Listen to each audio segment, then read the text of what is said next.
mempersembahkan serial Sandiwara Radio Misteri Mak Rompang, Misteri Mak Rompang, Misteri Mak Rompang.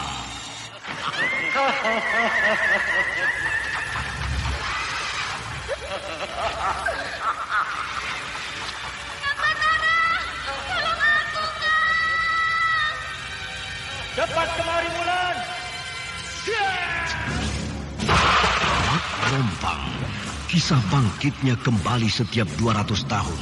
Seorang anak manusia yang dapat berganti wajah dan wujud. Terkadang menjadi seorang gadis cantik teramat cantik. Terkadang menjadi seorang nenek tua renta buruk rupa yang selalu menimbulkan prahara dan malapetaka mengerikan bagi umat manusia.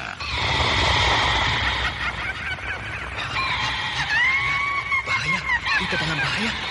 Sudah, cepat tinggalkan tempat ini. Cepat. Tunggu, Kamera. Aku mau menutup warung dulu.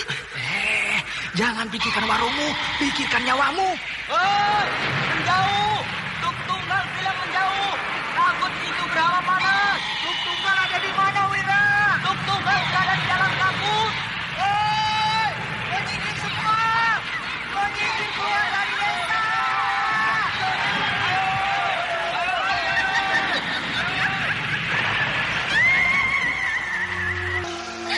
Kang Batara bicara sungguh-sungguh.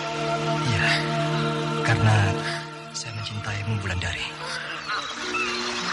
Mak Rompang diselingi pula tawa ria penuh canda serta kisah cinta kasih yang penuh dengan liku-pilu kehidupan dari dua insan manusia. Awas di belakangmu, Wulandari.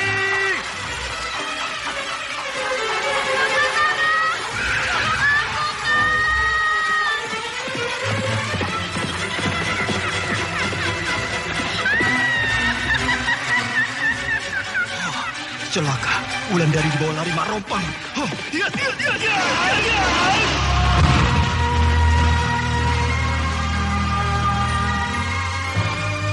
Didukung artis-artis terkenal Ferry Fadli, Yvonne Rose, Anna Sambayot, dan sederet bintang-bintang terkenal lainnya.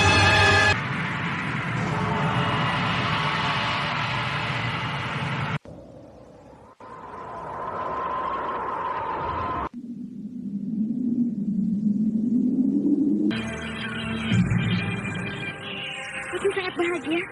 Apalagi pertemuan ini terjadi di tengah laut yang tenang ini. Langit biru, laut pun biru. Sedangkan burung-burung camar terbang di sekitar perahu kita. Langit biru, laut pun biru.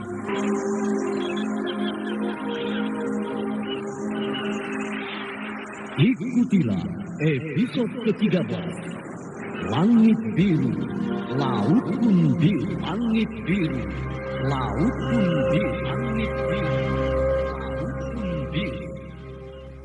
Naskah karya Asmadi Syafar. Seri yang ke-19 ini didukung para pemain.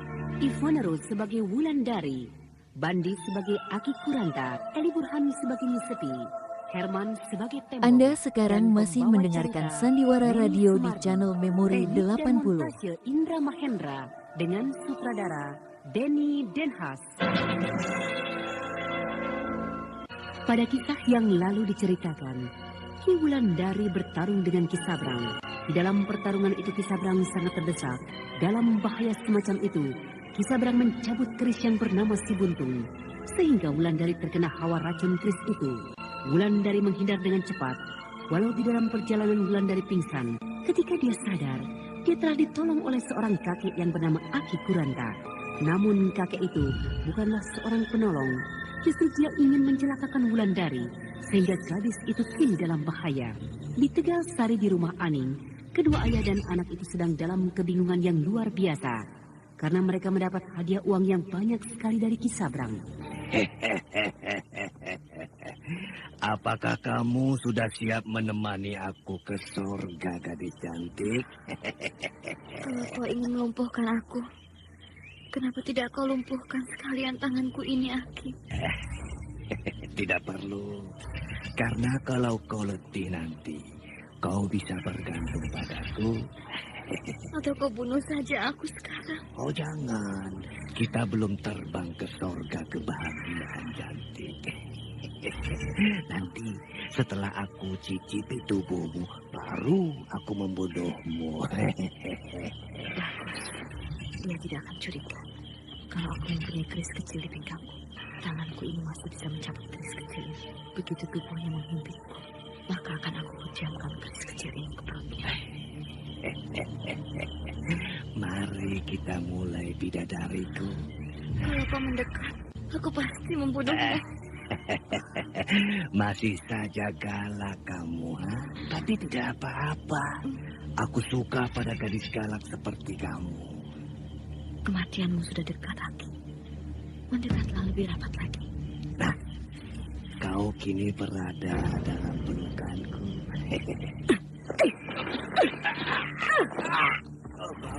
Kau tikam aku. Ya, persis di jantungmu. Teropongnya aku.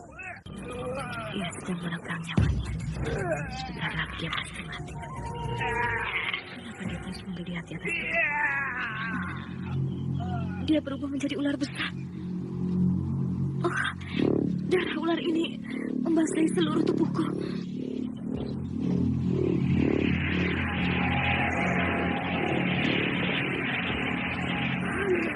Tubuhku tidak bisa digerakkan. Hanya tanganku yang bisa mendorong tubuh ular ini perlahan-lahan. Begini sekali. Tubuh ular ini tidak bisa aku dorong dari atas tubuhku. Ular besar ini mati. Dan darahnya masih membasahi seluruh tubuhku. Sekarang tubuhku terasa segar. Seluruh tubuhku sudah bisa digerakkan. Seperti merasa segar seperti sedia kala.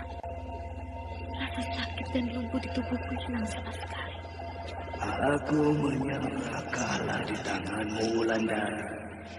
Apapun ilmu yang aku miliki, sekarang sudah berpindah pada dirimu. Itu pertanda aku tunduk padamu. Siapakah ini sebenarnya? Aku memang seekor ular yang sudah hidup puluhan abad lamanya. Untuk mempertahankan agar aku tetap hidup, aku harus membunuh setiap gadis yang aku jumpai. Namun aku salah. Aku telah mencoba membunuhmu. Padahal itu tidak boleh. Karena kau mempunyai tai lalat di bibirmu. Tapi kenapa kau berwujud seperti seorang manusia? Itu hanya penglihatanmu saja, Wulandari. Sudahlah, aku menyerah kalah. Dan itu sudah nasibku.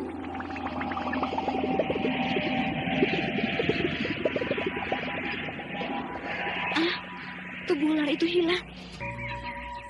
Sudah 4 purnama aku ditinggal oleh Wulandari. Tetapi belum ada tanda-tanda muridku itu akan kembali kemari. Kata Ki Pandai Urat, jangan terlampau menggantungkan harapan pada orang lain. Supaya kamu tidak kecewa, uruslah dirimu sendiri. Aku sudah mengurus diriku sendiri. Walau kini kedua kakiku lumpuh. Sedangkan tangan kiriku sudah putus beberapa tahun yang lalu. Ketika aku menghadapi Mak Lumpang, yang bisa aku pergunakan sekarang hanya tangan kananku.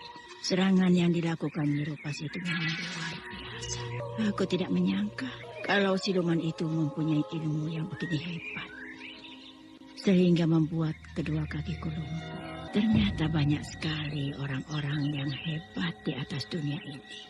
Sehingga merasa bertambah kecil. Tapi tidak apa-apa. Tangan kananku ini masih bisa aku gunakan sebagai pengganti kaki. Hanya gerakannya belum begitu gesit.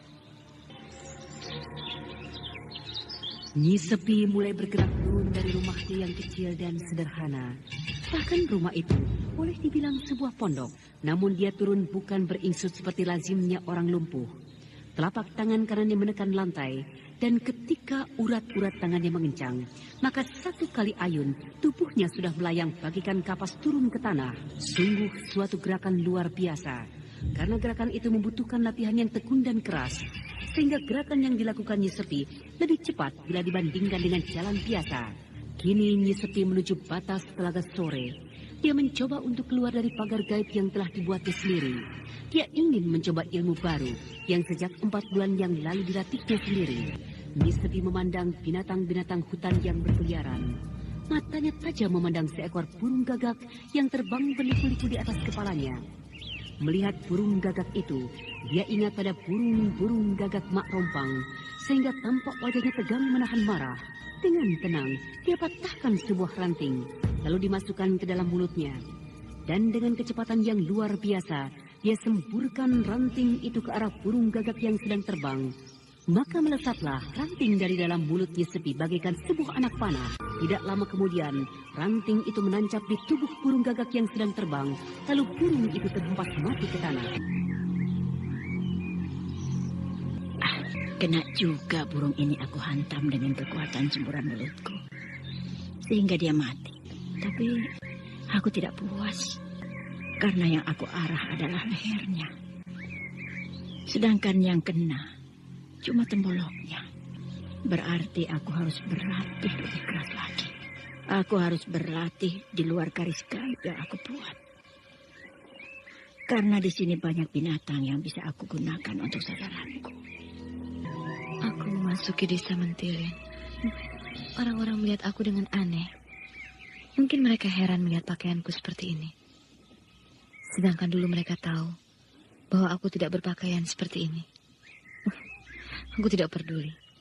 Yang penting aku bisa melihat desaku ini lagi. Anda sekarang masih mendengarkan Sandiwara Radio di channel Memori 80. Dia rupanya masih mengenaliku. Kau Wulandari kan? Iya, aku Wulandari.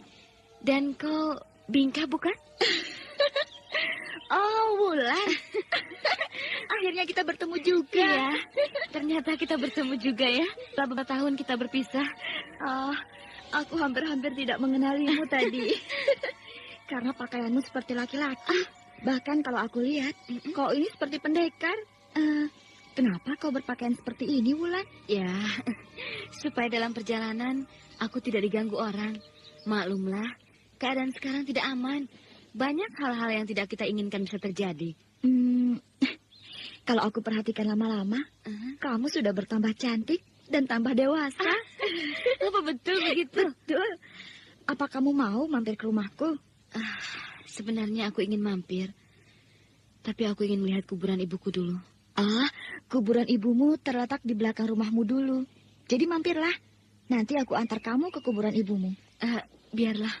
Aku langsung saja ke kuburan ibuku. Kalau ada waktu, aku akan mampir ke rumahmu. Baiklah. Aku tunggu di rumahku ya. Terima kasih. Aku pulang dulu. Tunggu sebentar, Bingka. Ada apa? Bagaimana keadaan desa kita sekarang ini? Semenjak Den Ayu Gandini yang memimpin desa ini, desa kembali seperti sedia kala. Walau Den Ayu Gandini sangat keras, bahkan sampai sekarang, Den Ayu Gandini tidak mengakui kekuasaan Singasari. Apakah Gandini tidak dihukum oleh kerajaan? Sampai sekarang, tidak ada hukuman apa-apa yang dijatuhkan pada Den Ayu. Kalau semasa Kisah Berang dulu, bagaimana, Bingka? Wah, itu masa yang suram. Sampai-sampai seluruh penduduk hampir tidak makan. Karena seluruh hasil panen diambil Ki Sabrang. Ya, maaf kalau aku bilang padamu, yang senang hanya ibumu, Wulan. Karena ibumu menjadi istri Ki Sabrang. Hampir setiap sore, ibumu berkeliling desa dengan kereta kuda. Hanya sayang, ibumu mati dengan cara yang sangat mengerikan. Apakah kau tahu kenapa ibuku mati? Ibumu mati ketika terjadi penyerbuan oleh Tegal Sari ke Mentilin. Sehingga pasukan Mentilin porak-poranda. Betul, yang memimpin penyerbuan itu Gandini dan Kang Batara. Betul. Hanya yang masuk menyerbu ke dalam rumah Ki Sabrang, pasukan yang dipimpin Gandini. Sedangkan Batara sedang mengamankan seluruh desa dengan pasukan yang lain. Kalau begitu, Gandini tahu bagaimana dan kenapa ibuku mati. Karena ibuku mati di dalam rumah Ki Sabrang. Aku rasa tahu. Tapi kata orang-orang, ibumu mati bunuh diri. Aku tidak bisa menjamin kebenaran cerita orang itu. Ada yang bilang bahwa ibuku mati terkena serangan prajurit-prajurit Tegalsari. Ada yang bilang ibuku dibunuh Ki Sabrang. Kini kau bilang ibuku bunuh diri. Aku juga tidak tahu persis karena aku tidak melihat sendiri kejadian itu, Wulan. Baiklah, Bingka. Aku akan ke kuburan ibuku dulu. Iya, dan jangan lupa mampir nanti ke rumahku ya. Iya, aku curiga dengan kematian ibu. Pasti ibu mati dianiaya orang. Karena cerita-cerita tentang kematian ibu simpang siur. Tapi aku juga tidak salah kalau ada orang yang menganiaya ibu. Karena ibu sudah terlampau mabuk dengan kekayaan yang dimilikinya. Sedangkan orang-orang sekitar dalam keadaan miskin luar biasa. Tapi sebagai anak, aku harus tahu kenapa ibu mati. Kalau memang dianiaya orang, siapa orang yang menganiaya ibu? Ibu, anakmu ini tahu bahwa semasa hidup ibu sudah cukup senang. Namun kematian ibu sangat menyedihkan. Andai kematian ibu bukan karena terbunuh, tapi karena dianiaya atau dibunuh orang, maka anakmu ini akan menuntut balas. Walau semasa hidup ibu membenci anakmu ini, Bu. Karena anakmu tidak pernah mau tinggal bersamamu. Tapi kalau ibu mengetahui kenapa anakmu ini tidak pernah mau tinggal bersama ibu, tentu ibu mau memaafkannya. Sayang memang pertemuan kita hanya seperti ini. Karena semasa hidup ibu, anakmu selalu menjauhi ibu. Tapi apa boleh buat, Bu? Sudah nasib kita seperti ini. Wulan. Tembo, ya. Kamu ada di desa ini rupanya. Sudah sejak lama aku di sini. Jadi kamu kembali lagi ke Mentilin ini? Iya, karena di sinilah rasanya tempat yang aman bagiku. Sudah sejak tadi aku memperhatikan kamu di sini, Wulan. Iya, baru kali ini aku bisa mendatangi kuburan ibu. Kalau aku melihatmu, Tembong, aku ingat pada Kang Batara. Kau ini ada-ada saja. Karena kau salah satu sahabatnya, sedangkan aku tidak tahu di mana Kang Batara sekarang. Sudah 6 bulan Kang Batara berpisah dengan aku dan Nyi Guru. Apakah kau tahu di mana Kang Batara? Jadi Batara tidak bersamamu, Wulan? Tidak. Apakah kau pernah melihat Kang Batara di Mentilin ini? Batara tidak ada di desa ini. Bahkan aku juga sudah lama tidak bertemu dengan Batara. Kemana aku harus cari dia? Karena Nyi Guru ingin dia pulang ke Telaga Sore.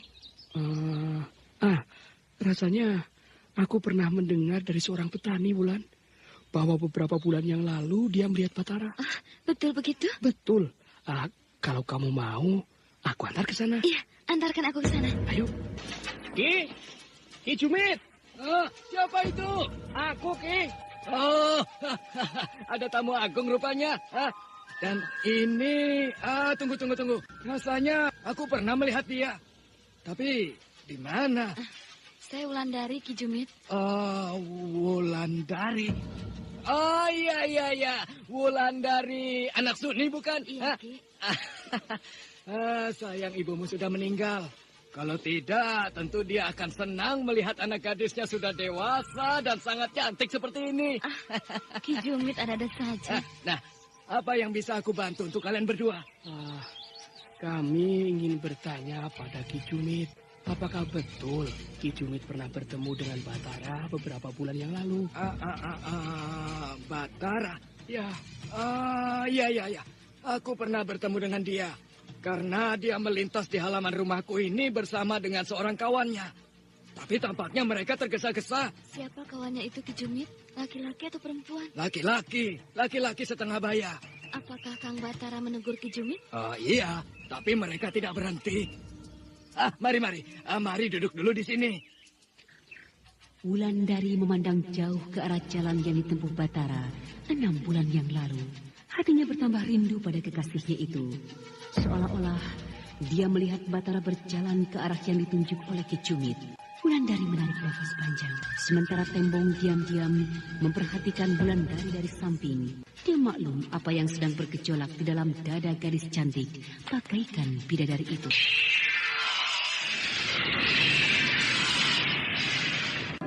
Wulan, kau akan meneruskan perjalananmu sejak hari begini? Iya, karena saya harus menemukan Kang Batara. Apakah tidak di sini saja dulu menjelang hari pagi, Wulan? Terima kasih, Ki Jumit. Saya tidak punya waktu lagi untuk beristirahat. Oh, ya baiklah. Padahal berjalan malam hari begini cukup berbahaya bagi seorang perempuan. Semoga bahaya tidak mampir pada saya, Ki Jumit. Terima kasih atas petunjuk yang telah Ki Jumit berikan pada saya. Ya. Hati-hatilah di jalan. Terima kasih. Tunggu, Wulan. Ada apa lagi, Tembong? Kalau kau dari Telaga Sore, pasti kau melewati Tegal Sari. Baru kau sampai kemari. Iya. Begitu kan? Memang begitu. Apakah kau mampir ke rumahku di Tegal Sari? Iya, tapi aku tidak lama. Bagaimana keadaan keluargaku di Tegal Sari? Sebaiknya kau ke Tegal Sari. Lebih penting kau mengurus keluargamu daripada kau mengurus kepentingan Gandini. Aku di sini sedang menyusun kekuatan dengan Gandini untuk membalas dendam. Balas dendam pada siapa? Kepada Singasari dan Ki Sabrang. Jangan mimpi. Singasari kerajaan yang kuat. Jangankan kau dan Gandini. Kerajaan Dharmasraya saja sudah tidak mampu membendung serangan mereka. Apalagi cuma sepasukan prajurit mentilin yang tidak terlatih sama sekali. Tapi di Tegal Sari, suasananya sudah tidak mengenakan hati. Di sana Ki Sabrang yang berkuasa. Sedangkan kita semua tahu bahwa Ki Sabrang berpihak pada Singasari. Terserah kamulah. Kalau kau seorang laki-laki yang bertanggung jawab, maka kau pasti akan berada di samping keluargamu. Daripada kau hidup di samping Gandini. Karena aku tahu bahwa keluargamu membutuhkan kehadiranmu di samping mereka. Ya, baiklah. Akan aku perhatikan nasihatmu itu. Ini bukan nasihat, Tembong, tapi pendapatku. Iya. Terima kasih.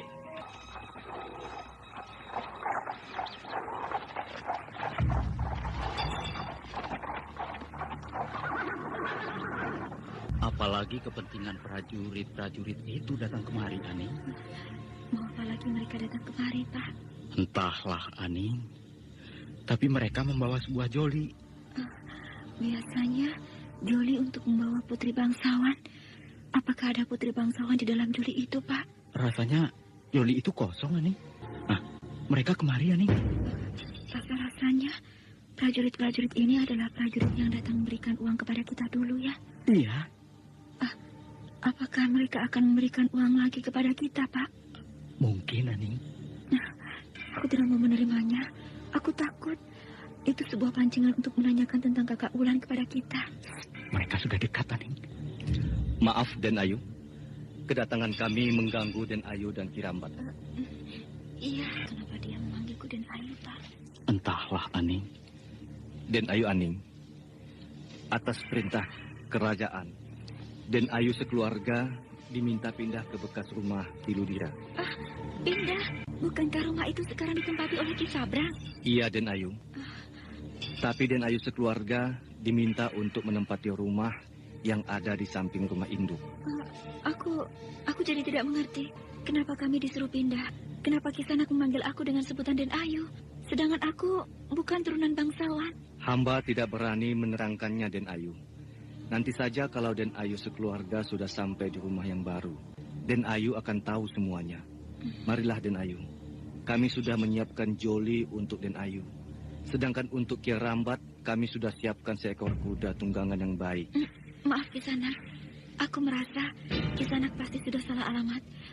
Bukan kami yang diminta pindah ke bekas rumah Ki Ludira, tapi pasti orang lain. Hamba belum pernah salah menjalankan tugas, Den Ayu. Apalagi di Tegal Sari ini, hanya satu orang yang bernama Ki Rambat dengan anak perempuannya yang bernama Aning. Maaf, Den Ayu, hamba sudah lancang menyebut nama Den Ayu begitu saja. Tapi aku sekeluarga tidak akan pindah ke sana. Maaf, Den Ayu, ini perintah kerajaan. Hamba tidak berani melanggarnya. Kalau Den Ayu tidak mau pindah, lebih baik Den Ayu bunuh hamba. Karena kalau Den Ayu tidak bisa hamba bawa, akhirnya hamba juga akan dibunuh. Begitu undang-undang kerajaan ini, Den Ayu. Bagaimana ini? Aku jadi bingung. Aning, sebaiknya kita ikuti saja. Anda sekarang masih mendengarkan Sandiwara Radio di channel Memori 80. Oleh kerajaan untuk menjadi petinggi desa ini. Mari, Den Ayu. Baiklah. Sudah 1 hari kita tinggal di rumah ini, Pak. Tapi Kang Tembong belum juga muncul. Sedangkan di rumah induk yang aku lihat hanya Ki Sabrang. Bapak juga merasa heran, Ani. Apa sebenarnya mau mereka terhadap kita ini? Kita dilayani seperti kaum bangsawan. Makanan untuk kita diantar. Apa yang kita mau diladeni. Pak, Ki Sabrang datang kemari. Apa maunya lintah darat ini datang kemari? Kalau dia menanyakan macam-macam tentang Kakak Wulan, bilang saja tidak tahu, Pak. Lalu kita minta supaya kita bisa kembali ke rumah kita yang lama. Itu jalan yang paling baik, Ani. Saya sengaja tidak mengganggu Den Ayu dan Ki Rambat kemarin sore. Karena saya tahu bahwa Ki Rambat dan Den Ayu Aning pasti sangat lelah setelah pindah dari rumah yang lama ke rumah ini. Tapi pagi ini, saya rasa tentu Den Ayu dan Ki Rambat mau menerima kedatangan saya ini. Kami tidak mengerti semua ini, Ki Sabrang. Maksud saya, silakan Ki Sabrang duduk. Maaf, tempat ini masih berantakan, Ki. Terima kasih. Saya mohon maaf karena saya sudah merepotkan Ki Rambat dan Den Ayu pagi-pagi begini. Maaf Ki Sabrang, kami sejak kemarin jadi bertanya-tanya kenapa kami diperlakukan seperti ini. Padahal rasa-rasanya kami sangat tidak pantas mendapat perlakuan sebaik ini. Saya mengerti Den Ayu, tapi ini semua karena Raden Wangsa Dirja. Raden Wangsa Dirja baru-baru ini memberitahukan kepada saya bahwa anak Den Ayu yang bernama Tapasudana sebenarnya adalah anak Den Ayu dengan Raden Wangsa Dirja. Bukan begitu? Raden Wangsa Dirja sudah membuka rahasia ini. Saya jadi malu. Kenapa harus malu, Den Ayu? Justru Den Ayu harus merasa bahwa ini sebuah karunia untuk Den Ayu. Namun Den Ayu Aning tidak perlu khawatir, karena saya akan menjaga rahasia ini. Karena hanya saya yang dipercaya oleh Raden Wangsa Dirja untuk mengetahui hal ini. Tapi saya tidak mau ini terjadi. Saya tidak mau. Den Ayu, ini merupakan perintah kerajaan yang tidak tertulis. Kalau saja saya tidak memperlakukan Den Ayu sebagaimana mestinya. Kalau saja saya tidak memperlakukan Raden Tapasudana sebagaimana mestinya, maka saya pasti dihukum mati oleh kerajaan. Nah, daripada begitu, lebih baik Den Ayu yang membunuh saya. Jadi saya mohon supaya Den Ayu mau memenuhi perlakuan seperti ini. Dan pada kesempatan ini, saya juga minta maaf sebesar-besarnya. Karena selama ini saya sudah memperlakukan Den Ayu tidak sebagaimana mestinya. Ya, maklumlah Den Ayu. Manusia itu tidak terlepas dari kesalahan dan kekeliruan. Dan juga termasuk saya sendiri. Jadi, apa yang harus saya lakukan? Den Ayu dan Ki Rambat beserta Raden Tapasudana tenang-tenang saja tinggal di sini. Semua keperluan Den Ayu bertiga sudah ada yang mengurusnya. Semua hasil panen Den Ayu ada yang mengurusnya. Bahkan Den Ayu akan mendapat uang hasil panen yang berlipat ganda dari kas desa Tegalsari.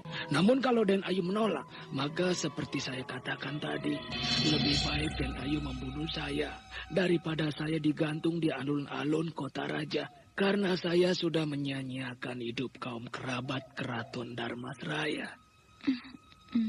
Baiklah.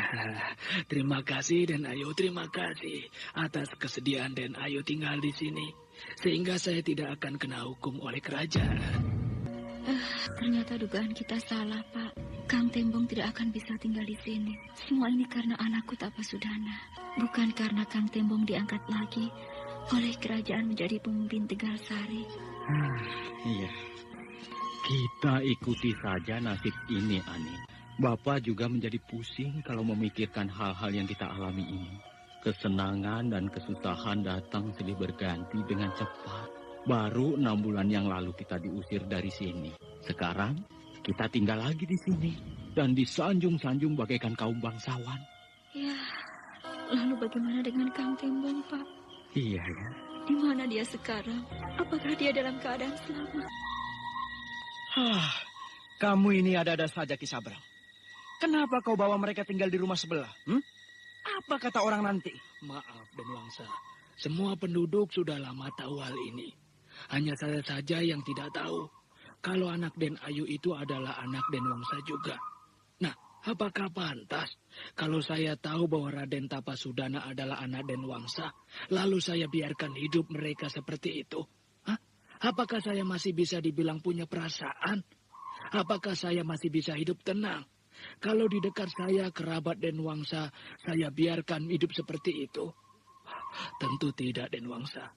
Untuk itulah saya bawa mereka tinggal di sebelah rumah induk ini untuk menghargai mereka sebagai kerabat Raden Wangsa Dirja.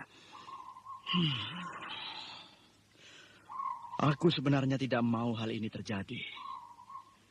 Kenapa aku dulu ceritakan hal ini kepadamu? Karena kamu aku anggap kawan dekat. Tapi bukan untuk bertindak sejauh ini, Ki. Bagi saya, Den, hal ini tetap akan saya lakukan. Karena saya menghargai Den Wangsa dan kerabat keraton yang lain. Terserah kalau Den Wangsa mau menghukum saya.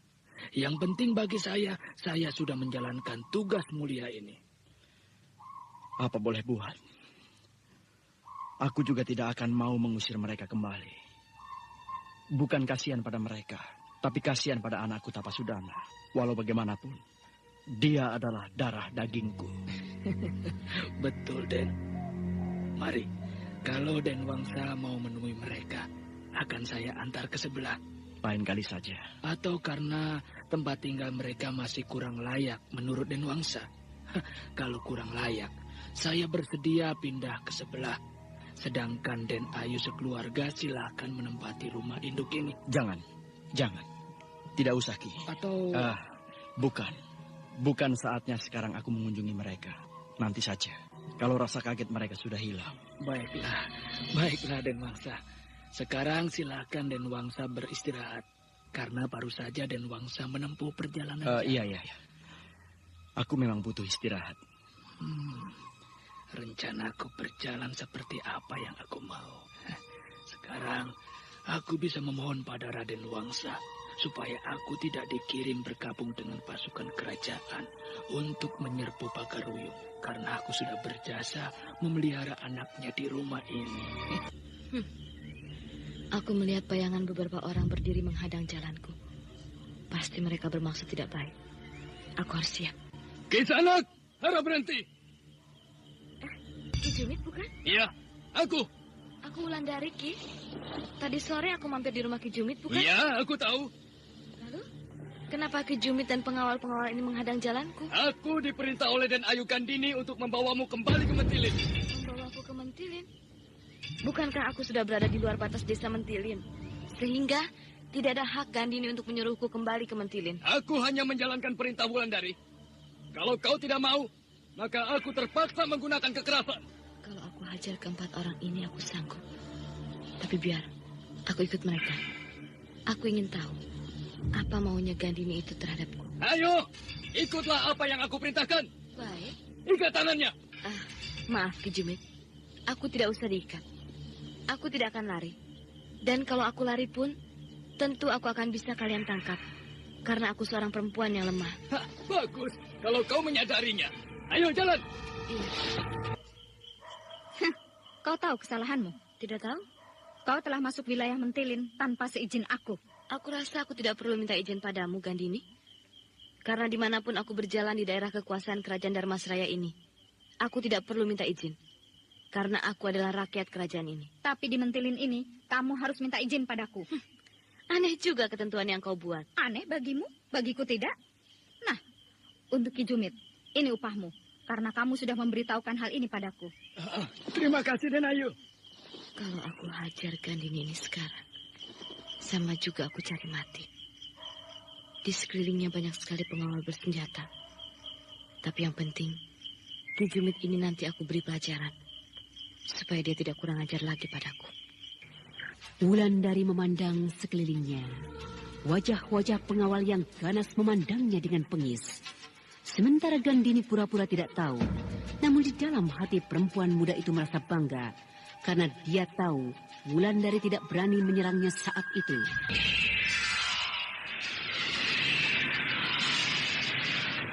Di tempat lain di Tegalsari, Aning, Kirambat, dan anaknya Tapasudana mendapat perlakuan yang sangat baik dari Ki Sabrang. Bahkan Ki Sabrang memperlakukan mereka sebagai kaum bangsawan. Aning menjadi heran. Hal itu ditempuh Ki Sabrang karena laki-laki lintah darat itu ingin mendapatkan kemurahan hati Raden Wangsa agar dia tidak dikirim bersama pasukan kerajaan Dharmasraya untuk menggempur kerajaan Pagaruyung. Karena Ki Sabrang memang tidak handal dalam hal olah keprajuritan. Bahkan, Ki Sabrang sebenarnya adalah laki-laki yang sangat penakut untuk hal-hal seperti itu. Gandini menganggap bahwa aku tidak bisa meloloskan diri dari dalam penjara ini. Baru penjara seperti ini. Penjara yang lebih kokoh dari ini pun aku bisa lolos. Anda sekarang masih mendengarkan Sandiwara Radio di channel Memori 80. Dan membunuh laki-laki itu. Sekarang akan aku pertontonkan kepada Gandini. Bagaimana aku bisa lolos dari dalam penjara ini. Ada yang datang kemari.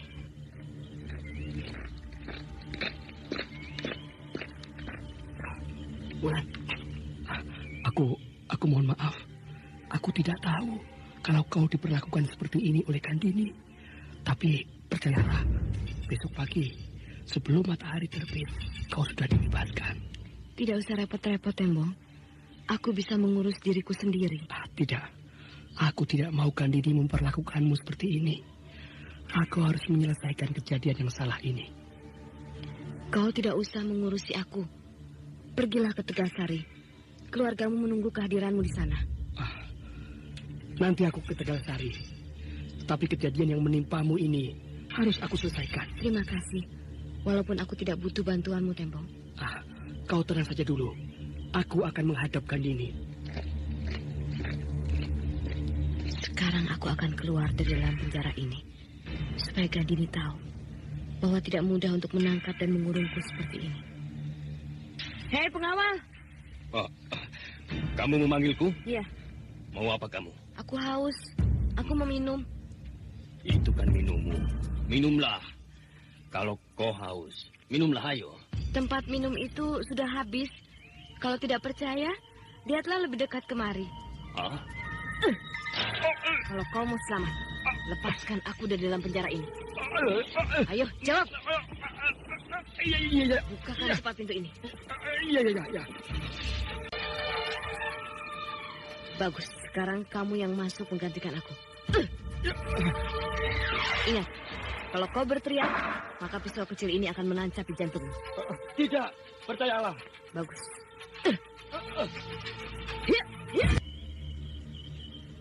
Ki Jumit mungkin sedang tidur. Bahkan pasti sedang tidur nyenyak menikmati uang hasil upah dari Gandini. Karena dia melaporkan kehadiranku di mentilin ini. Tapi sebentar lagi, dia akan aku bangunkan. Supaya dia tidak lama menikmati hasil upahnya itu.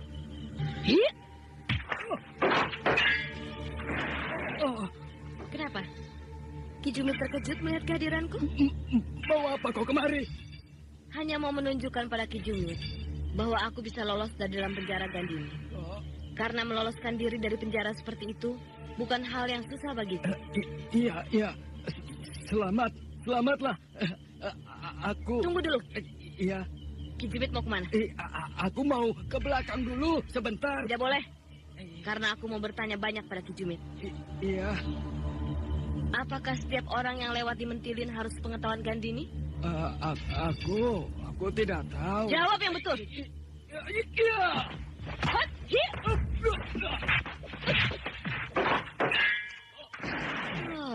Rupanya Ki Jumit mau menyerangku dengan golok itu.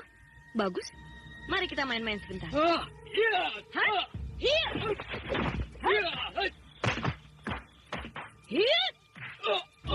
Bagus. Golokku terlepas. Aduh tanganku. Berani memungut golok itu? Maka kepala Ki Jumit akan aku hajar. Jangan apa-apakan aku, Wulandari. Kenapa Ki Jumit tiba-tiba menyerang aku? Tidak. Aku tidak berani lagi. Jawab pertanyaanku. Iya. Apakah setiap orang yang lewat di mentilin ini harus pengetahuan Gandini? Tidak. Lalu kenapa aku harus ditangkap dan dibawa ke Gandini? Jawab pertanyaanku. Karena apa? Karena akan diberi upah. Oleh Gandini? Iya. Dan aduh, aku jangan diapa-apakan, Wulan. Aku salah. Aku mengaku salah. Oh, jadi kalau kau bisa menangkapku, akan diberi upah? Iya.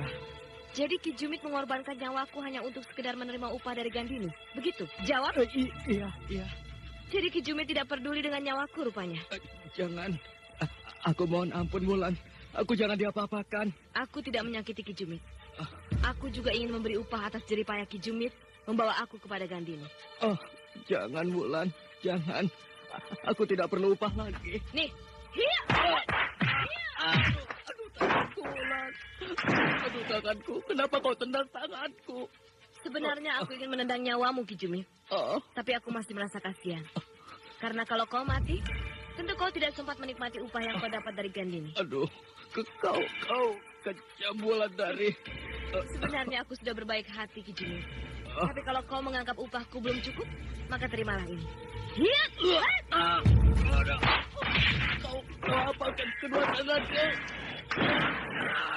Aku patahkan, supaya kau tidak bisa menerima upah lagi melalui tanganmu. Kiwista, Saya ada di samping Den Ayu, Den. kenapa Wulandari bisa lolos? Siapa yang mengawal dia tadi malam? Si Jugut dan si Bonggol. Lalu apa kerja mereka berdua tadi malam? Mereka tentu menjaga Wulandari dan Ayu. Tapi ketika saya memeriksa ke sana tadi pagi, Wulandari sudah tidak ada. Bahkan si Jugut yang berada di dalam kamar tahanan Wulandari. Oh, jadi Kiwista sudah tahu kejadian ini? Sudah, Den Ayu. Tapi saya takut melaporkannya karena pasti Den Ayu akan marah pada saya. Kurang ajar. Dia bikin malu aku di desaku ini. Sekarang kita harus mengejarnya. Percuma, Gandini. Wulandari pasti sudah jauh. Kita harus tunjukkan pada seluruh penduduk desa bahwa Wulandari bisa kita tangkap kembali. Percuma. Dia pasti sudah jauh. Sehingga kita hanya buang-buang tenaga. Celaka. Ada apa? Sebelum Wulandari meninggalkan desa ini, pasti dia mencari Ki Jumit. Karena Ki Jumit yang menangkap dan membawanya kemari. Aku sudah mengirim orang ke sana. Karena aku juga yakin bahwa Wulandari pasti mencari Ki Jumit. Maaf, Den Ayu. Saya mengganggu Den Ayu pagi ini. Nah, dia yang aku kirim ke rumah Ki Jumit. Bagaimana keadaan Ki Jumit? Kedua tangan Ki Jumit patah ditendang Wulandari. Betul kan dugaanku? Kapan kejadian itu? Tadi malam, Den Ayu. Berarti bajingan itu sudah jauh dari Mentiling. Aku kan sudah bilang pada Kiwista bahwa menjaga Wulandari tidak sama dengan menjaga orang-orang kebanyakan. Kalau kita tidak hati-hati, maka dia akan lolos dengan mudah. Walau penjara yang kita miliki itu kuat dan kokoh, dan ternyata sekarang dia lolos dengan mudah, kan? Maaf, Den Ayu. Saya memang salah. Sudahlah. Sekarang yang penting bahwa hal ini tidak boleh diketahui oleh penduduk. Baik, Den Ayu. Nah, pengawal, silakan pergi. Baik, Den Ayu. Sekarang kita tetap akan meneruskan apa yang sudah kita rencanakan. Jadi, hari ini aku akan tetap pergi ke Tegalsari? Iya. Kalau kau yang masuk ke Tegalsari, orang-orang Tegalsari tidak akan curiga padamu. Karena kau memang tinggal di sana. Punya istri di sana. Dan yang paling penting, perhatikan kekuatan Ki Sabrang dan pasukannya. Kalau memungkinkan untuk kita serbu, maka kita serbu. Karena aku mau Ki Sabrang itu lenyap dari muka bumi ini. Baik. Aku akan berangkat setelah matahari di ujung pohon bambu itu. Ayo, Ki Sabrang. Sebelum matahari tinggi, kita harus sudah berangkat. Iya. Aku sudah siap, Raden Bangsa. Seluruh pengawal yang aku tunjuk untuk mengawal kita juga sudah siap. Perlengkapan berburu juga sudah disiapkan sejak kemarin sore. Bagus. Pengawal-pengawalku juga sudah siap untuk bergabung dengan pengawal yang kamu bawa, Ki Sabrang. Jadi, kalau begitu sekarang kita berangkat. Tunggu dulu. Kita harus tentukan kemana kita pergi berburu. Karena yang aku inginkan, hutan tempat kita berburu itu benar-benar banyak binatang buruannya. Aku sudah tahu kemana kita berburu.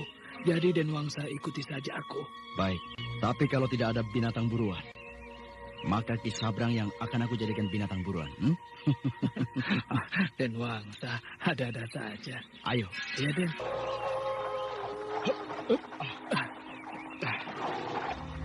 Ayo, semua berangkat.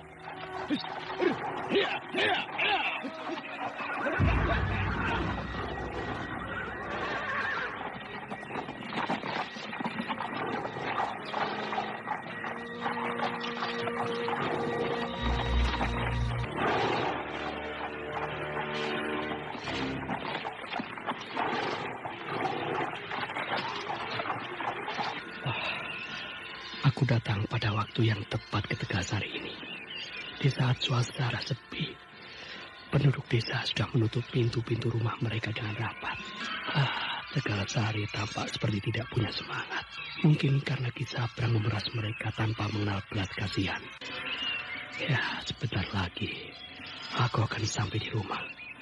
Aku akan bertemu dengan Aning, bertemu dengan Tapasudana, dengan Ki Rambat. Rasa rinduku sudah tidak tertahankan. Tembong terus berjalan menyusur jalan desa yang sudah sepi. Karena malam mulai turun perlahan-lahan. Lampu-lampu rumah penduduk sudah dinyalakan. Sementara rumah Ki Rambat tampak gelap. Karena penghuninya sudah tidak di rumah itu lagi.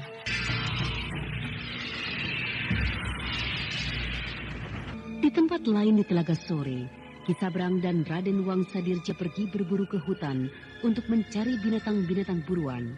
Hal itu semua hanya untuk kesenangan mereka masing-masing. Sepi. Rumahku ini sepi. Lampu tidak dinyalakan di dalam rumah. Neng! Aneng! Ki Rambat! Rumah ini kosong. Benar-benar kosong. Aduh, kemana mereka ya? Apakah mereka menginap di rumah famili Ki Rambat? Tapi rasanya Ki Rambat tidak punya famili. Atau kenapa tiba-tiba perasaanku tidak enak? Aku akan tanya pada Ki Bading. Mungkin dia tahu kemana istriku. Lampu di dalam rumah Ki Bading menyala. Ya, pasti ada orang di rumahnya. Selamat malam, Ki. Kemana saja kau, Tembong? Sudah lama tidak muncul di desa ini. Aku sedang menghindar, Ki. Menghindar dari Ki Sabrang ya. Ki Bading tahu saja. Mari duduk. Iya, Ki. Terima kasih, Ki. Sedang membuat apa Ki Bading ini? Ya, sedang menganyam rotan untuk aku jual ke pasar besok. Besok hari pasar ya? Iya, besok hari pasar. Nah, perlu apa kau datang senja hari begini, Tembong? Ki, aku mau bertanya, apakah Ki Bading tahu kemana keluargaku? Loh, aku pikir kau yang membawa istri dan mertuamu pindah. Pindah? Tidak, Ki. Jadi, bukan? Kemana mereka pindah, Ki? Ya, kata orang-orang ke rumah almarhum Ki Ludira. Ke rumah Ki Lurah yang lama? Iya. Bukankah kalian pernah tinggal di sana? Bukankah kau pernah menjabat jabatan itu? Ya, walaupun hanya sebentar. Iya. Tapi bukan aku yang membawa mereka pindah ke sana, Ki. Ki, tapi betul berita itu, Ki Bading. Ya, buat apa aku bohong, Tembong? Kalau begitu, aku permisi, Ki. Aku akan ke sana sekarang. Ya, hati-hati kalau ke sana. Kenapa, Ki? Karena penjagaan di sana sangat kuat. Iya. Permisi. Iya, pergilah. Penjagaan di sekitar rumah Ki Sabrang ini memang kuat. Tapi aku harus masuk, karena aku bukan berniat buruk. Aku hanya ingin bertemu dengan istriku. Hei, berhenti! Pengawal itu menegurku kasar sekali. Mau apa Kisanak melihat-lihat ke dalam pekarangan rumah sini, Aku mau bertemu dengan istriku. Istri Kisanak? Kata orang, istriku sekarang tinggal di sini. Siapa istri Kisanak? Namanya Aning. Kurang ajar! Seenaknya saja Kisanak menyebut nama itu. Istriku memang bernama Aning. Apakah Kisanak tidak tahu? Kalau Den Ayu Aning itu adalah istri Raden Wangsadirja. Itu sebabnya Den Ayu Aning tinggal di sini. Jangan seenaknya saja Kisanak mengaku sebagai suaminya, ya. Tapi dia dulu tinggal di sana, kan? Ya, atas perintah kerajaan. Maka Den Ayu Aning harus tinggal di sini. Di samping rumah induk yang ditempati oleh Ki Lurah. Tapi aku suaminya. Kisanak jangan membuat aku marah. Kalau sekali lagi Kisanak bilang begitu, maka tombak ini akan menembus perut Kisanak. Sekarang pergi. Ayo pergi.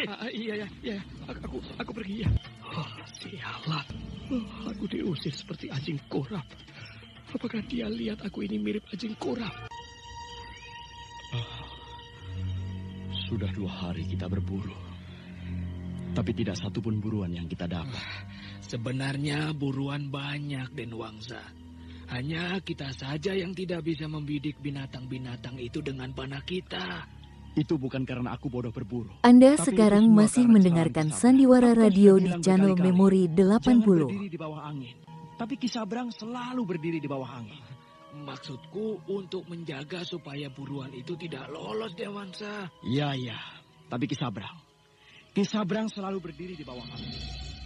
Besok pagi kita harus berhasil, Den. Aku sudah letih, Ki. Rasa-rasanya tidak mungkin untuk meneruskan perburuan besok pagi. Memang kita sudah letih. Apalagi seperti aku ini, Den Wangsa. Tenaga tua. Berburu saja sudah tidak kuat. Apalagi harus ikut berperang dengan pasukan kerajaan menyerbu Pagaruyung. Kalau soal perang, itu soal lain. Jangan disamakan dengan berburu. Tenaga Ki Sabrang sangat dibutuhkan di dalam pasukan kerajaan. Apalagi kalau Ki Sabrang mau disahkan sebagai petinggi dari Tegal Sari. Ki Sabrang harus berjasa pada negara. Iya, masih belum bisa aku melunakkan hati Raden Wangsa ini. Dia tetap menginginkan aku ikut berperang. Padahal aku tahu betul kalau aku berperang, aku pasti mati lebih dulu. Aku harus membujuknya dengan cara yang lain. Ki Sabrang harus siap-siap. Karena 5 purnama lagi, pasukan kerajaan akan bergerak menuju Pagaruyung. Dan Ki Sabrang sudah harus bergabung dengan pasukan kerajaan 1 minggu sebelum pasukan berangkat. Iya, Den. Aduh, mati aku. Ada apa, Ki? Ada orang melepaskan panah ke arah kemah kita.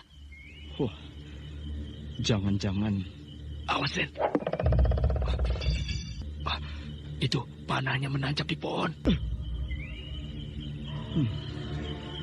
Bukan anak panah, tapi potongan ranting. Tapi seperti anak panah bunyinya.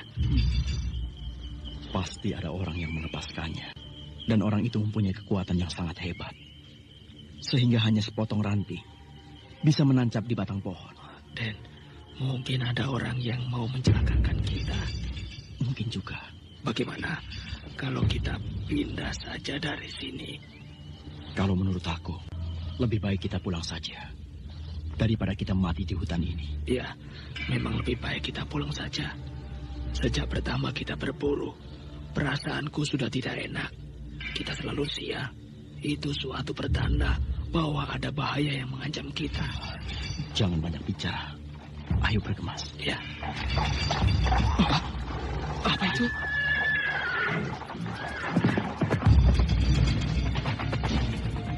Tali-tali kuda-kuda mereka sudah aku hantam. Sehingga kuda-kuda itu lari ke sana kemari. Sekarang akan aku hajar kuda-kuda tunggangan Raden Wangsa Dirja dan Ki Sabrang. Biar mereka pulang jalan kaki. Lumayan juga untuk melatih ilmuku.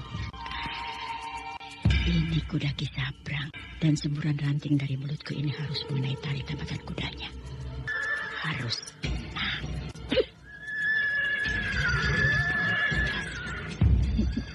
Kuda itu sudah mulai bingung. Setelah tali tambatannya putus. Sekarang kuda itu yang harus aku hajar. Biar dia lari meninggalkan tuannya.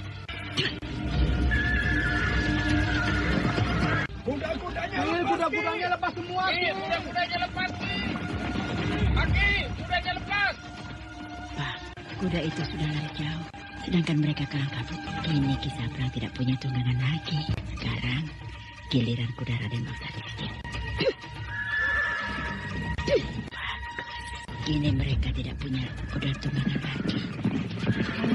Ke sana. Itu lari ke sana.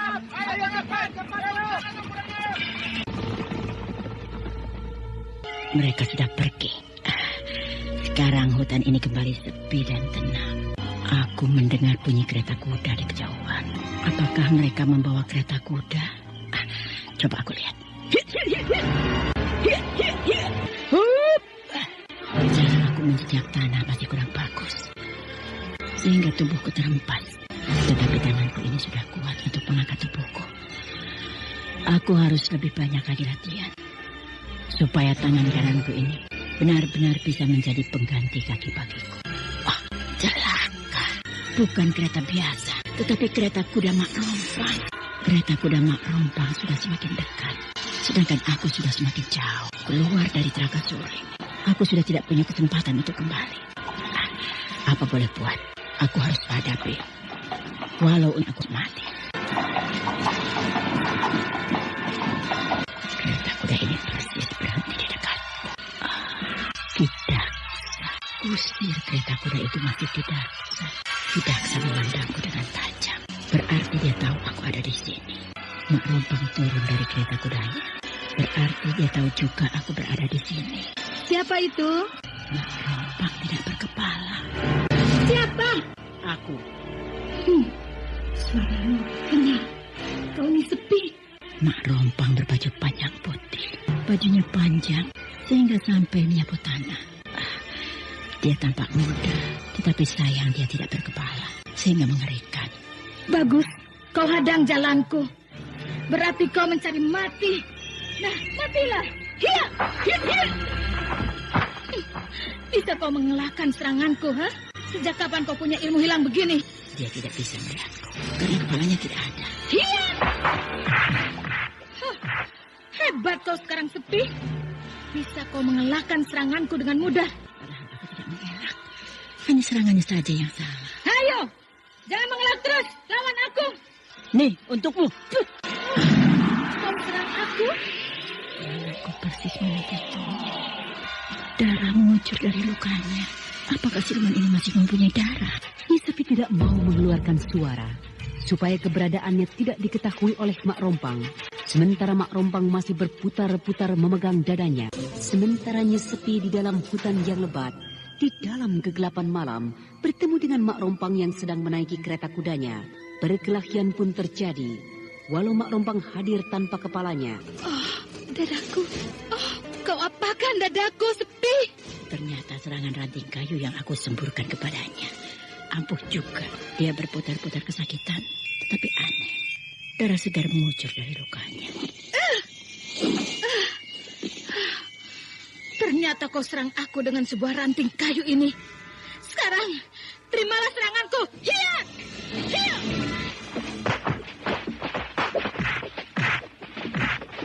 Yang kena ternyata kuda penarik keretanya. Sepi! Hadapi aku, supaya aku lumat kamu. Kusir kereta Mak Rompang. Tampaknya akan ikut campur dalam pertarungan ini. Ini bagianmu, bangsat! Kau kenapa, Daksa? Oh, leherku dihantam ranting kayu ini. Akan aku permainkan mereka. Hei, jangan lari kamu. Kejar ke sana, Daksa. Dia ke sana. Jangan lari kau, Nyesepi. Jangan pengecut kau. Dia sangka aku berlari ke sana, padahal aku masih di sini. Aneh juga. Ternyata dia tidak bisa melihat kalau kepalanya tidak ada. Hari sudah pagi. Ayam-ayam hutan sudah berkokok di kejauhan. Rasanya pagi ini hidupku terasa segar. Karena tadi malam aku sudah lolos dari hadangan Mak Rompang. Di sini terjadi pertarungan dari malam. Apa ini? Kalau tidak salah, ini pasti darah Mak Rompang yang mengucur dari lukanya tadi malam. Aneh. Darah ini bukan berwarna merah, tapi berwarna hitam dan berbau anyir. Kalau begitu, Mak Rompang itu bukan siluman. Dia pasti manusia. Tetapi kenapa dia tidak berkepala? Kenapa darahnya hitam? Dan kenapa dia bisa hidup 300 tahun? Aku tidak mengerti. Siapa dia sebenarnya? Manusiakah? Ataukah manusia yang sedang menjalani kutukan? Darah ini masih basah, masih berlendir. Tetesan darah ini terus ke sana, terus menuju selatan. Tetesan-tetesan darah ini sekarang ada di atas pohon. Apakah kereta Mak Rompang itu terbang di atas pohon yang tinggi? Aku bertambah tidak mengerti. Makhluk apa sebenarnya dia? Bagaimana, Tembong? Apakah Tegalsari bisa kita serang? Aku tidak tahu, Kandini. Tapi Tegalsari terlampau kuat untuk kita serang. Kenapa kau lesu? Apakah kau sakit? Tidak. Apa yang terjadi? Kenapa tiba-tiba saja kau kehilangan semangat, Tembong? Istriku sudah berkhianat. Aning? Iya. Memang perempuan kampung itu tidak tahu diri. Sewaktu aku berkasih-kasihan dengan Den Wangsa pun, dia memperhatikan aku dengan sinis. Hampir saja aku bunuh perempuan itu, kalau tidak cepat-cepat dipisahkan oleh Raden Wangsa Dirja. Justru sekarang Aning dipelihara oleh Raden Wangsa Dirja. Kau tidak salah bicara, Tembong. Aku bicara sungguh-sungguh, Kandini. Kurang ajar. Rupanya dia yang merayu suamiku, sehingga Raden Wangsa membenci diriku. Sebenarnya tidak begitu, Kandini. Maksudmu? Sebelum Raden Wangsa Dirja mengambilmu jadi istrinya, Raden Wangsa sudah mempunyai anak dengan Aning. Hah? Kamu bicara apa, Tembong? Aku bicara apa yang terjadi sesungguhnya, Kandini. Ya, mungkin itu sebabnya ketika kau berkasih-kasihan dengan Raden Wangsa, Aning melihatmu dengan sinis, karena dia juga merasa bahwa Raden Wangsa adalah miliknya. Jadi, kau sudah lama tahu hal ini, Tembong? Iya, sudah. Bahkan ketika aku mengawini Aning, aku tahu bahwa anak Aning yang bernama Tapasudana itu adalah anak Raden Wangsa Dirja. Tapi bagiku tidak apa-apa, karena aku mencintai Aning. Dan juga aku menyayangi anak itu seperti anakku sendiri. Aku benar-benar tidak tahu hal ini, Tembong. Bahkan aku juga tahu kalau Raden Wangsa Dirja sering datang ke rumah Aning untuk melihat anaknya. Bahkan aku tahu kalau Raden Wangsa Dirja sering memberi uang yang banyak untuk anaknya. Kurang ajar. Anaknya hasil perkawinannya dengan aku tidak pernah diberinya apa-apa. Bahkan dilihat pun tidak pernah. Ya, anaknya denganmu juga ada satu. Tapi tidak apa-apa. Aku akan didik anakku, Raden Gajapati, untuk menuntut balas pada bapaknya nanti. Sebenarnya kasihan pada anakmu, Kandini, karena tidak diperlakukan dengan sama oleh Raden Wangsa. Tapasudana kini dipelihara di dalam sebuah tempat yang baik di Tegalsari. Bahkan mungkin juga Aning akan sering dikunjunginya sebagai Gundi yang kesekian kalinya. Hanya aku tidak menyangka kalau Aning sampai mau berbuat begitu. Sampai mau mengkhianati aku, Kalau Kandini. begitu kita gempur sekarang juga Tegalsari. Kita hancurkan seluruh desa. Dan kita hancurkan Aning serta anaknya itu. Anda sekarang masih mendengarkan Sandiwara Radio di channel Memori 80. Kita akan menyerbu Tegalsari sekarang juga. Kenapa harus terburu-buru, Den Ayu? Bukankah Tembong tadi mengatakan bahwa kekuatan Tegalsari sekarang sangat kuat, sehingga serbuan kita akan sia-sia? Bahkan mungkin kita yang akan jadi mangsa mereka, Den Ayu. Kenapa Kiwista menasihati aku? Bukankah perintah ada di tanganku? Maaf, Den Ayu. Bukankah tugas saya mendampingi Den Ayu sebagai penasehat? Bahkan sejak almarhum Ki Rekso, saya juga sebagai penasehat. Iya, aku lupa. Jadi, menurut saya, lebih baik kita pikirkan cara lain, Den Ayu. Atau kita tunggu sampai mereka lemah, baru kita mengadakan penyerbuan ke sana. Baiklah, aku turuti nasihat Kiwista. Terima kasih, Den Ayu. Den Ayu telah mengikuti nasihat saya. Kau tetaplah tinggal di sini, Tembong. Jangan kemana-mana. Kau sama dengan aku. Kita satu nasib dalam perkawinan. Bahkan yang menghancurkan kita adalah orang yang sama, yaitu Raden Wangsa Dirja. Iya. Kiwista? Iya, Den Ayu. Apa yang harus aku lakukan terhadap Raden Wangsa Dirja itu? Tentang apa, Den Ayu? Tentang tindakannya mengambil Aning jadi gundiknya kembali. Maaf, Den Ayu. Kita tidak bisa mengambil tindakan apa-apa terhadap Raden Wangsa Dirja. Karena kedudukan Raden Wangsa Dirja sangat tinggi bila dibandingkan dengan kita ini. Apalagi setelah kerajaan di bawah bayang-bayang Singasari, Raden Wangsa Dirja mendapatkan kedudukan yang penting, yaitu semua desa-desa yang ada di bawah kekuasaan kerajaan. Raden Wangsa Dirja lah yang mengurusnya, termasuk desa kita ini. Ingat, Kiwista, aku tidak pernah mau mengakui kekuasaan Singasari. Berarti aku tidak tunduk pada tugas Raden Wangsa Dirja. Betul, Den Ayu. Kita semua juga tidak akan mau tunduk pada Singasari. Tapi kenyataannya begitu, Den Ayu. Kita akan sulit menghadang kekuatan yang begitu besar. Sementara kekuatan yang kita punyai hanya sebatas kekuatan sebuah desa. Jadi, kita tidak akan bisa mengambil tindakan apa-apa untuk menghukum Raden Wangsa Dirja. Dan lagi, Den Ayu, maaf. Saya mohon maaf sebelum saya meneruskan pendapat saya ini, Den Ayu. Teruskan, aku akan mendengarkannya.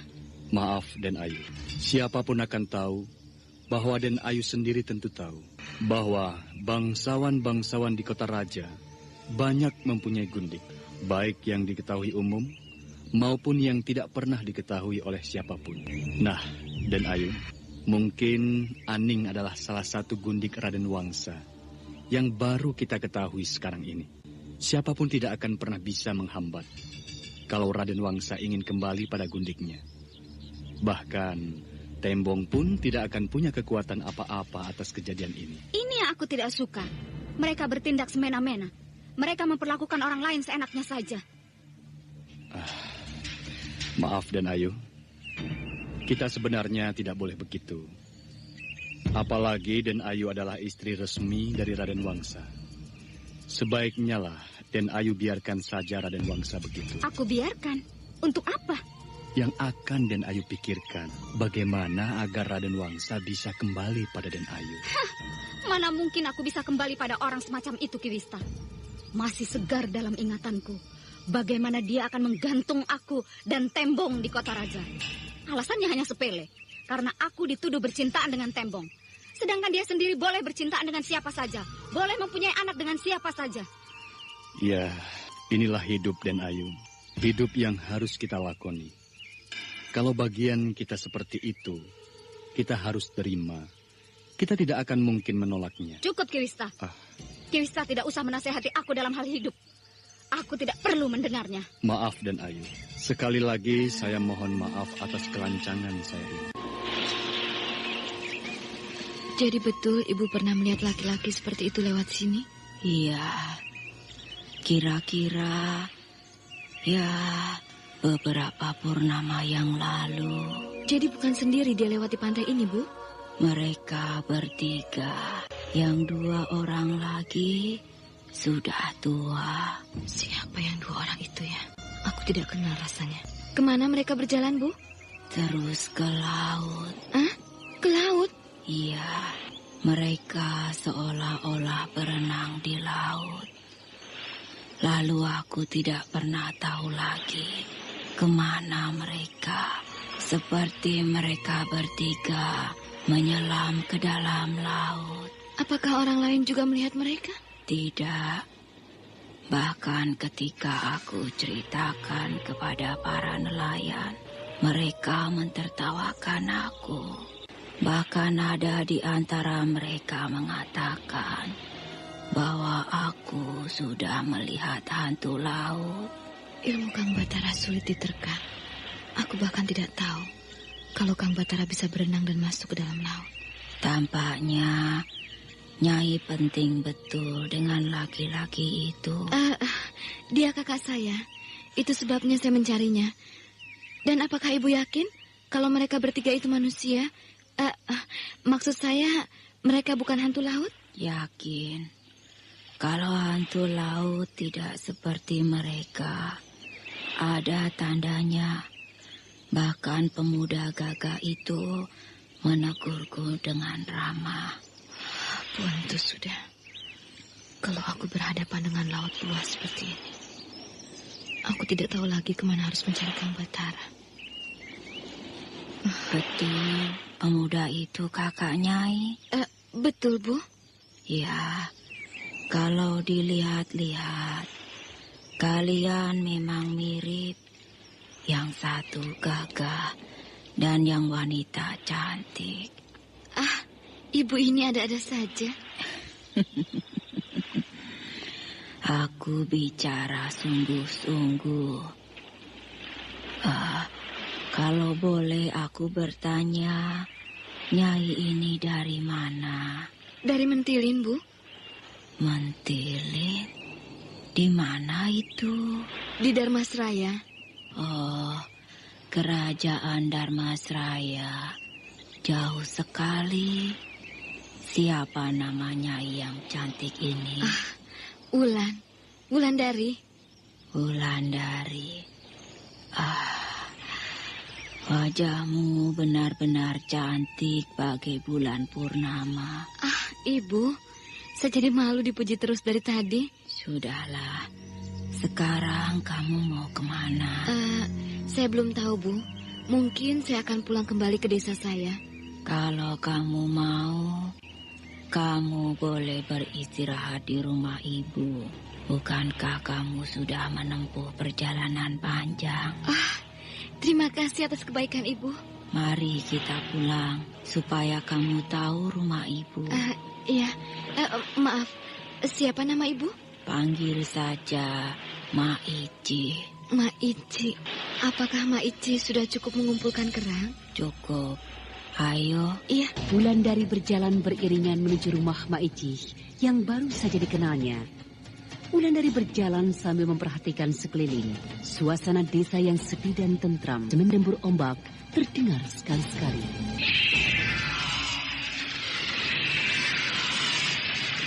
Sayup-sayup aku mendengar debur ombak. Terasa aneh di telingaku. Apakah Mak Ici tidak terganggu dengan debur ombak yang terus-menerus itu? Sudah biasa, Wulan. Sehingga tidak terganggu sama sekali. Bahkan rasanya kalau tidak ada bunyi ombak itu terasa aneh bagiku. Oh, begitu? Kenapa? Apakah kau merasa terganggu? Iya, bahkan terasa aneh. Itu karena kau belum biasa, Wulan. Iya, mungkin karena belum biasa mendengar bunyi ombak. Sebenarnya pemandangan di tepi laut itu indah, Wulan. Apalagi bila malam bulan purnama seperti ini. Betul begitu, Mak Ici? Kau boleh buktikan sendiri. Kalau begitu aku akan ke pantai sekarang. Sekarang? Iya, aku ingin melihat keindahan pemandangan di malam purnama ini. Akan aku temani kau ke sana. Tidak usah, Mak Ici. Biar aku sendiri saja. Tidak baik gadis seperti kamu sendirian di tepi pantai malam-malam ini. Tidak apa, Mak. Aku berani sendirian. Bahkan selama ini berjalan berbulan-bulan aku sendirian. Biarlah aku temani. Baiklah. Mari. Nah, kau lihat, Wulan. Alangkah indahnya pantai ini di waktu bulan purnama seperti ini. Iya, Mak Ici. Lihatlah, air laut berkilauan terkena cahaya bulan. Iya, Mak. Kenapa tidak ada perahu nelayan di tengah laut, Mak Ici?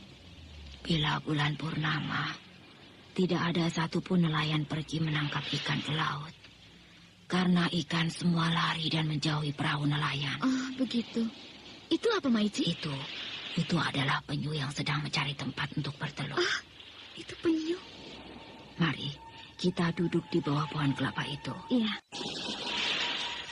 Nah, sekarang kau sudah lihat keindahan pantai ini di waktu bulan purnama seperti ini. Apakah Mak Ici sering ke pantai bila bulan purnama seperti ini? Kadang-kadang. Mak Ici dulu punya suami? Ya, punya. Tapi itu dulu. Sekarang? Sudah tidak ada, Wulan. Meninggal? Bukan, pergi. Pergi kemana, Mak Ici? Ya, pergi ke tempat yang sebelumnya tidak pernah dikunjunginya. Pergi ke sebuah kerajaan? Iya, tapi bukan kerajaan manusia. Kerajaan itu adalah kerajaan para penghuni laut. Penghuni laut? Maksud Mak Ici dengan penghuni laut itu apa? Sudahlah, Wulan. Kalau aku ceritakan, aku jadi merinding. Tapi aku tidak mengerti maksud Mak Ici. Kalau mau mendengar cerita hilangnya suamiku, sebaiknya kita bercerita di rumah. Jangan di tepi pantai seperti ini. Baik, Mak. Jadi bagaimana cerita suami Mak Ici itu? Baiklah, aku akan ceritakan. Karena kita sudah berada di rumahku. Suatu malam, suamiku itu bermimpi. Dia didatangi oleh seorang perempuan yang sangat cantik. Perempuan itu meminta suamiku untuk datang ke tempatnya. Karena di tempatnya itu ada pesta perkawinan besar-besaran. Suamiku ditawarkan untuk memasak makanan yang akan dihidangkan di dalam pesta perkawinan itu nanti. Suami Mak Ici bisa memasak? Suamiku memang seorang juru masak yang jempolan. Dimanapun ada pesta perkawinan, maka suamikulah yang diminta untuk menjadi juru masaknya. Lalu? Di dalam mimpinya itu, suamiku menerima tawaran perempuan cantik tadi. Setelah bangun pagi, suamiku menceritakan mimpinya itu kepadaku. Lalu apa kata Mak Ici? Aku bilang pada suamiku, jangan terlampau dipikirkan mimpi seperti itu pada siang yang sangat sepi. Suamiku berjalan di tepi pantai sendirian. Tiba-tiba perempuan cantik dalam mimpinya itu telah menunggu suamiku di bawah pohon kemutu.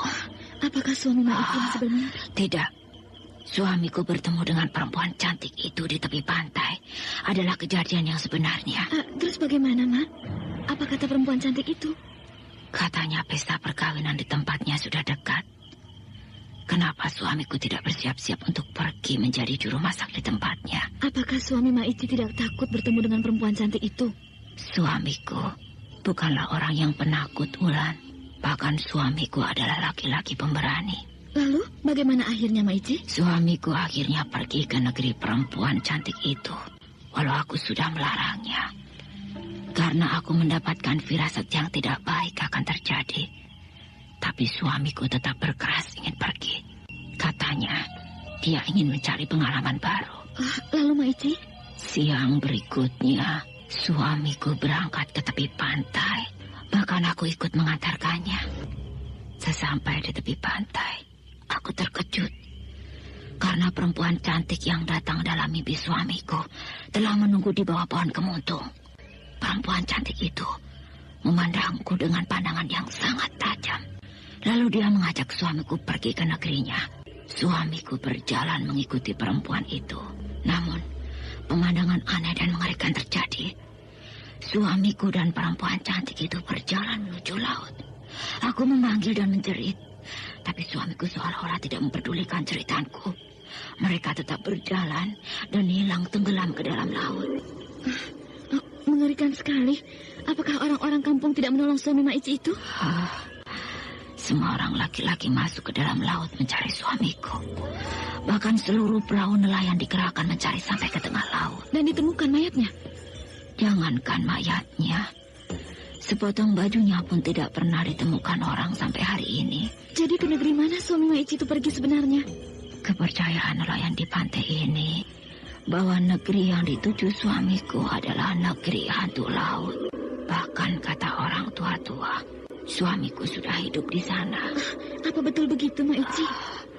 Entahlah, tapi aku pernah beberapa kali bermimpi bertemu dengan suamiku. Terus? Suamiku memang sudah hidup di negeri lain, sebuah negeri yang indah, bersih dan rapi. Bahkan suamiku sudah menikah dengan perempuan negeri itu. Mereka telah punya anak 5 orang. Apakah suami Maici tidak ingin pulang kembali kemari? Dia sudah tidak mau kembali kemari, Wulan. Kejadian itu sangat aneh bagiku. Siapa nama suami Maici itu? Namanya Gintung. Gintung? Apa nama negeri tempat suami Maici itu sekarang? Desa Karangbiru.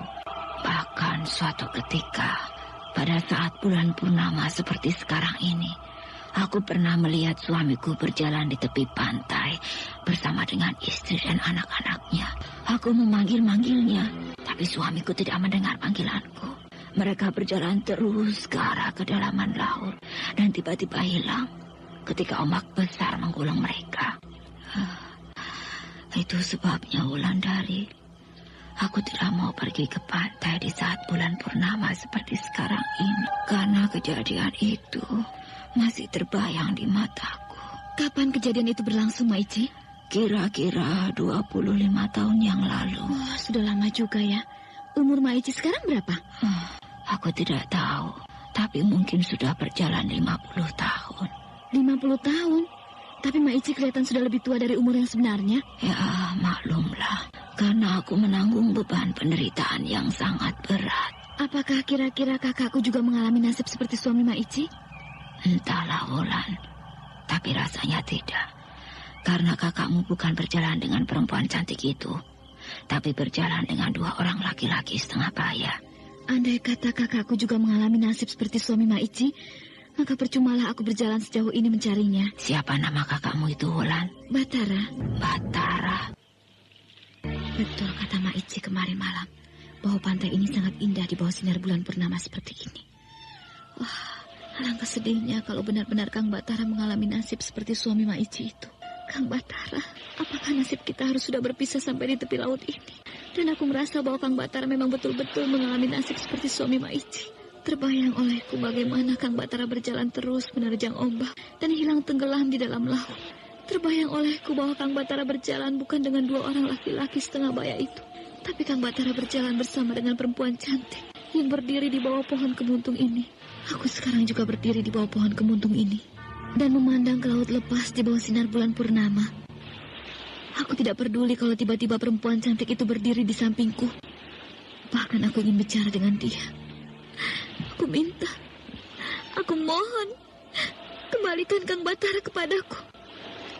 Kembalikan kekasihku ke dalam hidupku yang sepi ini.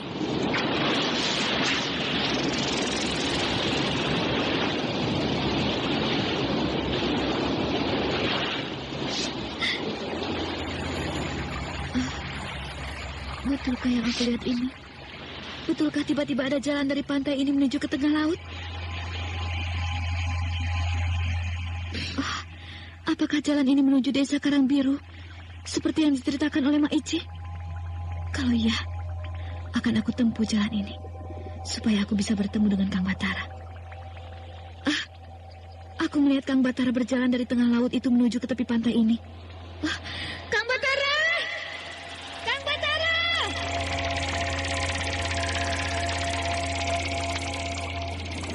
Wulandari. Betulkah ini Kang Batara? Kenapa kamu bertanya begitu? Jadi betul ini Kang Batara? Betul ini kekasih? Betul, Wulan. Kenapa kamu menangis? Sepanjang malam di bawah bulan purnama ini aku menunggu kedatangan Kang Batara. Aku memandang ke laut lepas. Aku menanti Kang Batara. Dan ternyata Kang Batara hadir di hadapanku. Aku sudah hadir di hadapanmu, Wulandari. Hapuslah air matamu. Tidak baik membuang air mata sebanyak ini. Karena masih banyak gunanya kelak di kemudian hari. Kenapa Kang Batara bicara begitu? Apakah di kemudian hari kita akan berpisah lagi? Lalu aku akan berurai air mata lebih banyak dari yang sekarang ini? Kata orang, masa datang tidak satupun manusia yang tahu. Karena masa datang bukan ditentukan oleh manusia, tapi ditentukan oleh Yang Maha Agung. Iya, Kang. Aku juga sudah pernah mendengar wajangan itu dari Nyi Guru. Bagaimana kabar Nyi Guru? Sehatkah beliau? Belum, Kang. Belum. Nyi Guru masih dalam keadaan sakit. Beliau menunggu kedatangan kita berdua. Nanti kita akan temui Nyi Guru. Apakah tadi Kang Batara datang dari negeri Karangbiru?